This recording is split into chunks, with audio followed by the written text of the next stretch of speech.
সৃষ্টির কারণ। আচ্ছা, এখন কথা হচ্ছে আমরা তো আগেই সুখে ছিলাম, এখন আগে এত ঝগড়া ছিল না, এত ফেসবুক টেসবুক অথবা অন্য কোনো সোশ্যাল মিডিয়া ছিল না, এত গুজব ছড়াছড়ি ছিল না, আগেই তো ভালো ছিলাম। তাহলে এটা কারণ কী ছিল, অথবা সৃষ্টির কারণ কেন হয়েছে, অথবা কেন সৃষ্টি হয়েছে, আর এটার আমরা সামনে উপকার এবং অপকার এগুলো পড়বো। ওকে, হ্যাঁ, বিশ্বগ্রাম প্রক্রিয়ার প্রধান কারণ হচ্ছে তথ্য ও যোগাযোগ প্রযুক্তি বিস্ময়কর বিকাশ। বিশ্বগ্রাম সৃষ্টির প্রধান কারণ একটা যেটা আছে সেটা হচ্ছে তথ্য ও যোগাযোগ প্রযুক্তির বিস্ময়কর বিকাশ। মানে খুবই তাড়াতাড়ি এটা কি পড়ছে, ছড়িয়ে পড়ছে অন্য অন্য বিষয় থেকে। বিশ্বকে যুক্ত করার প্রথম প্রক্রিয়া শুরু হয়েছিল ঔপনিবেশিক যুগের প্রথম দিকে সারা দুনিয়া জুড়ে টেলিগ্রাফ লাইনের স্থাপনের মাধ্যমে। এটা দাগায় রাখো, একটা এমসিকিউতে আসতে পারে। ওকে, এমসিকিউ কোয়েশ্চেন তুমি ইয়া করতে পারো।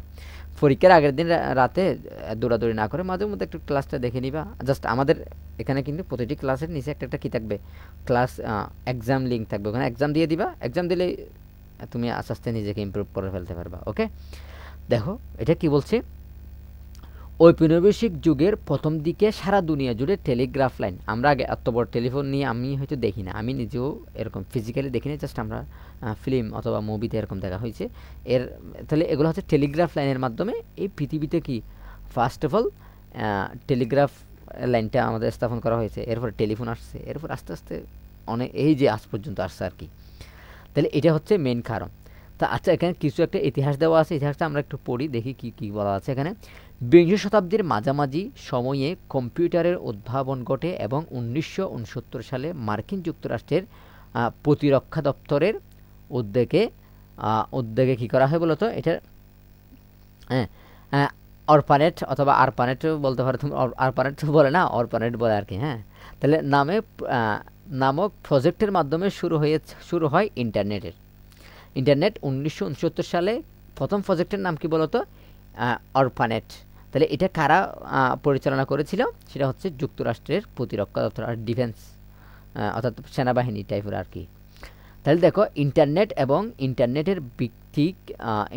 ভিত্তিক যোগাযোগ এখন বিশ্বজুড়ে সবচেয়ে গুরুত্বপূর্ণ যোগাযোগ মাধ্যম। এখন তুমি ইন্টারনেট ছাড়া গভর্নমেন্ট অথবা নন গভর্নমেন্ট যে কোনো অর্গানাইজেশন, যে কোনো মানে B2B, এই যে আমি তোমার সাথে কথা বলছি, তুমি আমার সাথে কথা বলবা, এই যে তুমি তোমার বন্ধুর সাথে কথা বলো, সবগুলো হচ্ছে কি একটা মানে সবচেয়ে গুরুত্বপূর্ণ যোগাযোগ মাধ্যম হচ্ছে কি তথ্য ও যোগাযোগ প্রযুক্তি। বিশ্বগ্রামের দ্বিতীয় গুরুত্বপূর্ণ কারণ হচ্ছে বিশ্বের কেন্দ্র এবং বিশ্বের কেন্দ্রের বাইরে কোনো অঞ্চলে বিশাল বহুজাতিক সংস্থা গড়ে ওঠা। আচ্ছা, এটা একটা আমি সংক্ষেপে বলি, তোমরা রিডিংটা একটু পড়ে নিও, জাস্ট পারবা। দেখো, এখন আগে মানুষ কি করতো, ইউরোপীয় বণিক যারা ব্যবসা বহুজাতিক সংস্থা ছিল, তারা যুক্তরাষ্ট্রে গিয়ে অথবা ইউনাইটেড স্টেট অফ আমেরিকা অথবা অথবা আমেরিকার মানুষগণ USA গিয়ে, মানুষ বলতে আমি এখানে বহুজাতিক সংগঠনগুলো বোঝাচ্ছি, এগুলো তারা গিয়ে ওখানে ইকোসিস্টেম তাদের বিভিন্ন অর্থলগ্নি অথবা বিভিন্ন জায়গায় ইনভেস্টমেন্ট, তাদের ব্যবসাটা ওখানে শুরু করতে পারতেছে না। এটা কিসের জন্য পারছে, সংস্থাগুলো কি করছে, আমেরিকারগুলা ইউনাইটেড কিংডমে গেছে, আবার ইউনাইটেড কিংডম ইউরোপীয়গুলো আবার কোথায় আসছে, যুক্তরাষ্ট্রে, এরকম ব্যবসার একটা আদান প্রদান হয়েছে। ওকে, এরপর 1970 সালের পর ইউরোপীয় সংস্থাগুলো মার্কিন যুক্তরাষ্ট্রে উৎপাদন শুরু করে। কোথায়, ইউরোপীয় 1970 সালের পর, দেখছো। তাহলে 1970 সালের পর আবার সংস্থাগুলো মার্কিন যুক্তরাষ্ট্রে উৎপাদন শুরু করে।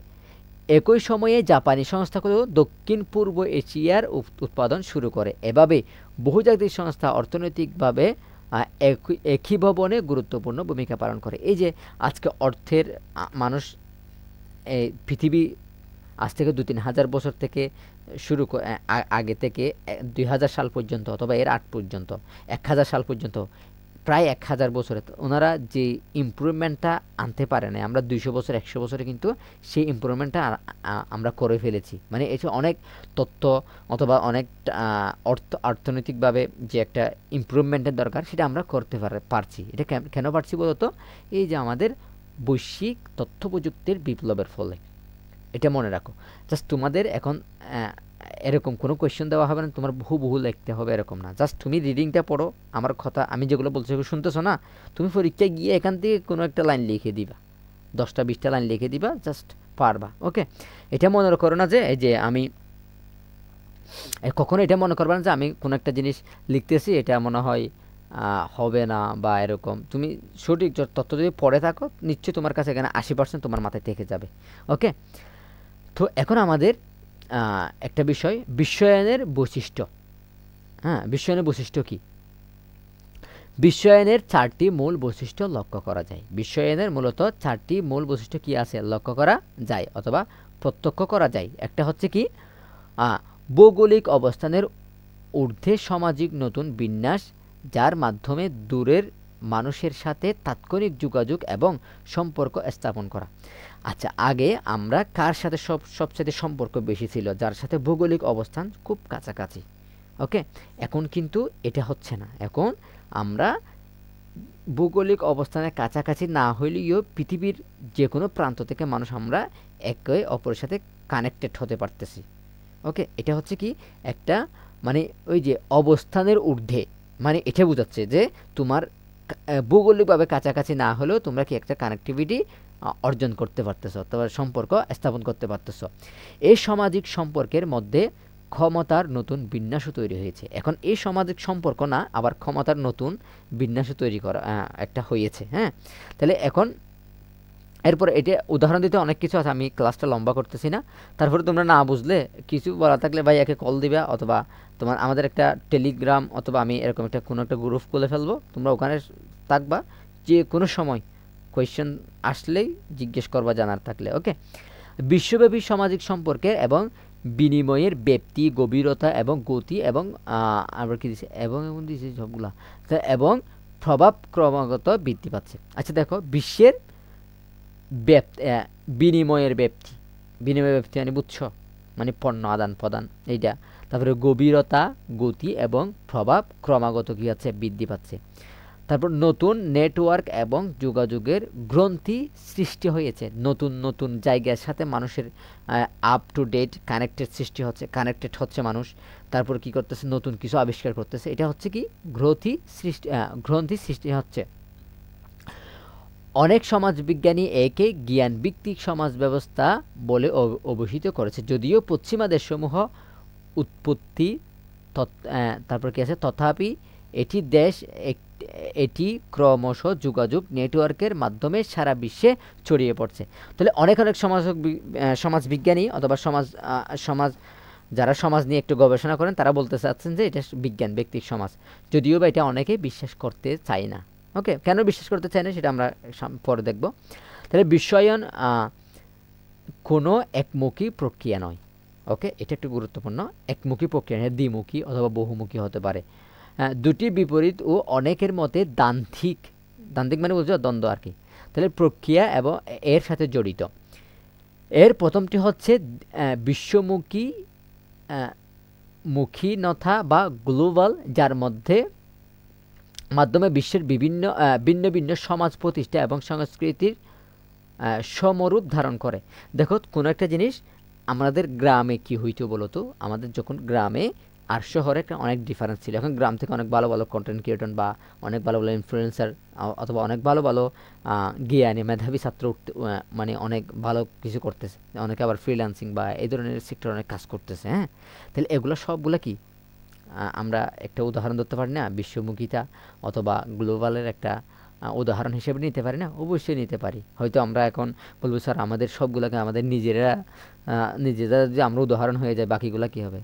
কিছু হবে না স্যার, তোমরা নিজেরাই হচ্ছে সবগুলা। উদাহরণটা রিয়েল লাইফে দিবা তুমি। আমি কখনো ধরো রকেটে চড়বো না, আমার যদি একটা ড্রিম মানে সুযোগ পাইলে চড়বো না এরকম না, জাস্ট আমার কোনো আপাতত এটা ড্রিম নাই যে আমি রকেট নিয়ে কোথাও যাব। তাহলে এখন আমি রকেট নিয়ে যদি আমাকে উদাহরণ দেওয়া হয়, তুমি রকেটে উঠলে ওখানে একটা বেল্ট পরবা, এখন আমি রকেটের বেল্ট কোথার জন্য রকেটে কখন উঠবো বলো তো? তাহলে এখন এগুলা অবাস্তব উদাহরণগুলো দিয়ে একটু আমাদের বোঝানোর চেষ্টা করা হয়। তাইলে আমি আবার এটা তার বিরোধিতা করতেছি না, যদি বুঝাইতে পারলে ভালো, তারপরে আমাদের রিয়েল লাইফের উদাহরণগুলো দিলে একটু ভালো হয়। হ্যাঁ, তাহলে এরপর দিকে আছে অন্যটি হচ্ছে লোকাল অথবা স্থানিকতা। একটা হচ্ছে গ্লোবাল, একটা হচ্ছে কি স্থানিকতা অথবা লোকাল, যার মাধ্যমে প্রান্তিক সমাজ প্রতিষ্ঠান বা সাংস্কৃতিক গুরুত্ব অর্জন করে এবং শক্তিশালী হয়। তাহলে এর উদাহরণ হচ্ছে বিলুপ্তপ্রায় ভাষাগুলি। আচ্ছা, লোকালের উদাহরণ হচ্ছে দেখো আমাদের দেশের, আমি এগুলা পড়তে মনে হয় অনেক ক্লাসটা অনেক লম্বা হয়ে যাবে, জাস্ট আর 2টা ইয়া পড়বো, এরপরে শেষ করে দিব। ওকে, তাহলে লোকাল স্থানীয়করণ হচ্ছে কি, দেখো আমাদের চাটগাঁয়ের ভাষা, চট্টগ্রামে যারা ভাষা আছে, হ্যাঁ, এটা অনেকে বলতেছে এত বছরের মধ্যে হারিয়ে যাবে বা এরকম করে যাবো, কিন্তু অনেকে এখন ওই ভাষা নিয়ে কাজ করতেছে, এটা ডিজিটাল মাধ্যমে সংরক্ষণ করার চেষ্টা করা হচ্ছে। বিভিন্ন আদি ভাষা, বিভিন্ন সমাজের এটা কি বলে ঐতিহ্য হারিয়ে যাওয়ার প্রান্ত থেকে মানুষ অনেক উদ্ধারও করতেছে, করা হয়েছে, এবং মানুষ অনেকে চেষ্টা করতেছে। তো এটা হচ্ছে কি লোকাল, এবং যেটা গ্লোবাল, এই যে বিশ্ব একে অন্যের সাথে যোগাযোগ হতে পারে, এটা হচ্ছে গ্লোবাল। এটা একটু তোমরা মনে রাখবা, জাস্ট তোমাদের বইটা একটু পড়বা, একটা সময় নিয়ে জাস্ট রিডিংটা পড়া। আমি তোমাকে কিছু মুখস্থ করতে বলতেছি না, জাস্ট তুমি রিডিংটা পড়ো, দেখবো যে অনেক কিছু পারতেছো। ওকে, তাহলে বিশ্বায়নের মাধ্যমসমূহ, বিশ্বায়নের মাধ্যমসমূহ কী হতে পারে বলো তো? বিশ্বায়নের মাধ্যমসমূহ তাহলে সংকীর্ণ, এটা হচ্ছে সংকীর্ণ ধারণা নয়। আচ্ছা, এটা তো কোডিং কিছু নাই, তোমরা একটু পড়বা।